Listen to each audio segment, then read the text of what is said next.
Type 1 and Type 2 diabetes. What's the difference? How does diabetes affect the body? There are two main types of diabetes, Type 1 and Type 2.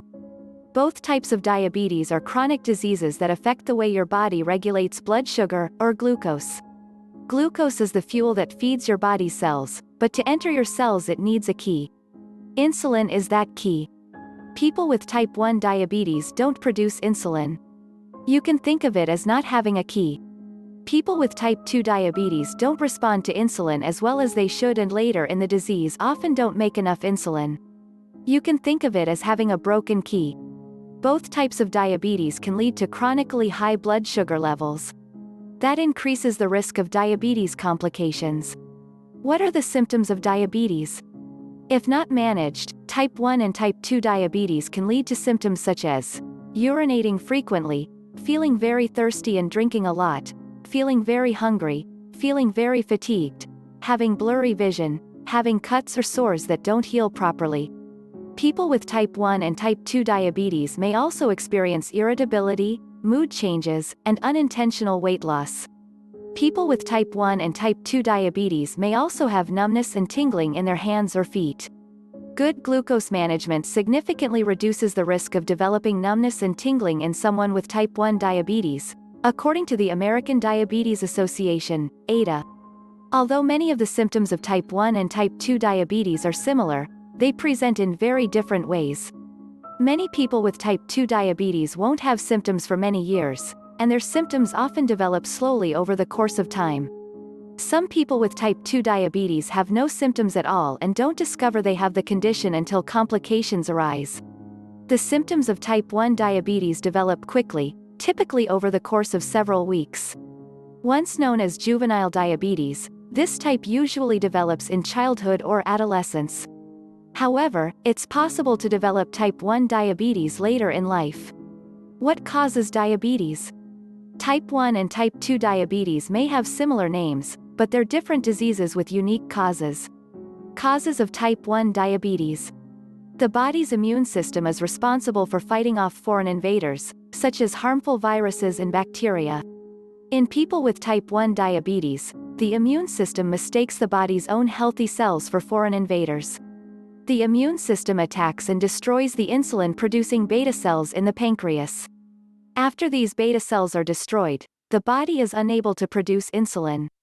Researchers don't know why the immune system sometimes attacks the body's own cells. It may have something to do with genetic and environmental factors, such as exposure to viruses. Research into autoimmune diseases is ongoing.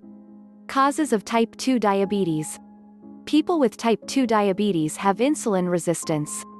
The body still produces insulin, but it's unable to use it effectively. Researchers aren't sure why some people become insulin resistant and others don't, but several lifestyle factors may contribute, including being inactive and carrying excess weight. Other genetic and environmental factors may also play a role. When you develop Type 2 diabetes, your pancreas will try to compensate by producing more insulin. Because your body is unable to effectively use insulin, glucose will accumulate in your bloodstream. How common is diabetes? Type 2 diabetes is much more common than Type 1. According to the Centers for Disease Control and Prevention's 2020 National Diabetes Statistics Report, 34.2 million people in the United States were living with diagnosed or undiagnosed diabetes in 2018. That's a little over 1 in 10 people. 90 to 95% of people with diabetes have Type 2. The percentage of people with diabetes increases with age. About 10.5% of the general population has diabetes. Among those 65 years old and older, the rate reaches 26.8%. Only 25 out of every 10,000 Americans under 20 years old had been diagnosed with diabetes in 2018. Men and women get diabetes at roughly the same rate. However, prevalence rates are higher among certain races and ethnicities. American Indians, Alaskan Natives, and Mexican Americans have the highest prevalence of diabetes among both men and women. In general, Black and Hispanic populations have higher rates of diabetes than non-Hispanic whites or non-Hispanic Asians. Prevalence rates are higher for Hispanic Americans of Mexican or Puerto Rican descent than they are for those of Central and South American or Cuban descent. Among non-Hispanic Asian Americans, people with Asian Indian ancestry have higher rates of diabetes than people with Chinese or Filipino ancestry. What are the risk factors for type 1 and type 2 diabetes? Risk factors for type 1 diabetes include family history. People with a parent or sibling with type 1 diabetes have a higher risk of developing it themselves. Age. Type 1 diabetes can appear at any age, but it's most common among children and adolescents. Geography. The prevalence of type 1 diabetes increases the farther away you are from the equator. Genetics. The presence of certain genes points to an increased risk of developing type 1 diabetes. You're at risk of developing type 2 diabetes if you have prediabetes or slightly elevated blood sugar levels, are carrying excess weight or have obesity, have a lot of belly fat, are physically inactive, are over age 45, have ever had gestational diabetes, which is diabetes during pregnancy, have given birth to a baby weighing more than 9 pounds, are Black, Hispanic, American Indian, or Alaska Native, have an immediate family member with type 2 diabetes, have polycystic ovary syndrome, PCOS.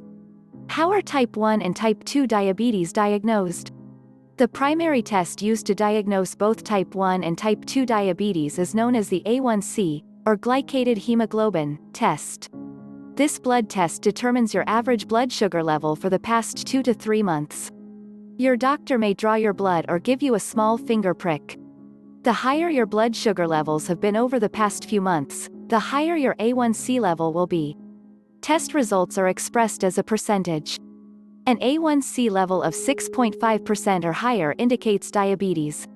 The A1C test isn't accurate for people with sickle cell anemia or the sickle cell trait. If you have this condition or trait, then your doctor will have to use a different test. How are type 1 and type 2 diabetes treated? There's no cure for type 1 diabetes. People with type 1 diabetes don't produce insulin, so it must be regularly injected into the body. Some people take injections into soft tissue, such as the stomach, arm, or buttocks, several times per day. Other people use insulin pumps. Insulin pumps supply a steady amount of insulin into the body through a small tube. Blood sugar testing is an essential part of managing type 1 diabetes, because levels can go up and down quickly. Type 2 diabetes can be managed and even reversed with diet and exercise alone, but many people need extra support. If lifestyle changes aren't enough, your doctor may prescribe medications that help your body use insulin more effectively. Monitoring your blood sugar is an essential part of type 2 diabetes management too. It's the only way to know if you're meeting your target levels. Your doctor may recommend testing your blood sugar occasionally or more frequently. If your blood sugar levels are high, your doctor may recommend insulin injections. Which diets are recommended for diabetes? Nutritional management is an important part of life for people with diabetes. If you have type 1 diabetes, work with your doctor to identify how much insulin you may need to inject after eating certain types of food.